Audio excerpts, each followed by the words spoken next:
It was supposed to be just another quiet Friday evening in the small coastal town of Brookside. David had been working late again and came home around 9 p.m. The house was dimly lit, with only the warm glow from the kitchen spilling into the hallway. He could hear the faint hum of music, not the kind of music Emily usually listened to. Emily, his wife of 8 years, was leaning against the kitchen counter, scrolling through her phone. She smiled faintly when he walked in, but something about her expression felt off. She quickly locked her phone and set it aside. "Hey, you're late," she said softly, her tone almost too casual.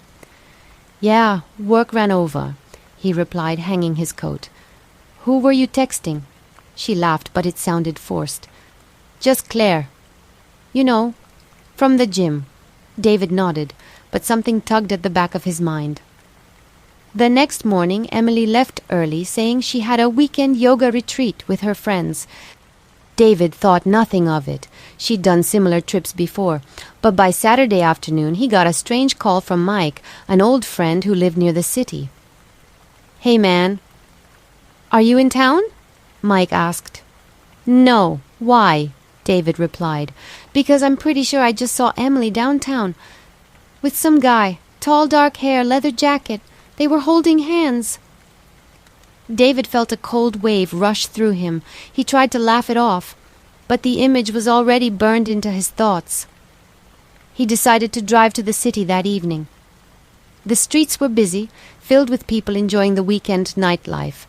After an hour of wandering, he spotted her, Emily, at a small rooftop bar. She wasn't alone.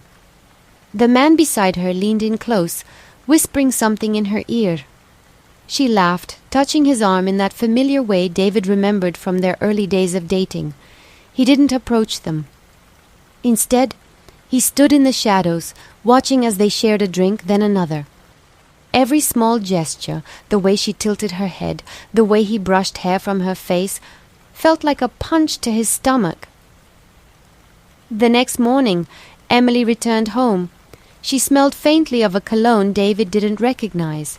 She talked about the retreat, as if nothing had happened, carefully weaving small details that made it sound real. David didn't confront her, not yet. Instead, he started watching. Over the next few weeks, he noticed more late-night yoga classes, more guarded text messages, and a subtle but growing distance between them. One night, he finally asked, "Are you happy with us, Emily?" She hesitated, her eyes darting away. "Of course. Why wouldn't I be?" But David already knew. The breaking point came on a rainy Thursday. David left work early, feeling an urge he couldn't explain. When he pulled into the driveway, he saw an unfamiliar black car parked out front. He walked inside, his heart pounding. There they were, Emily and the man from the rooftop bar, sitting in the living room.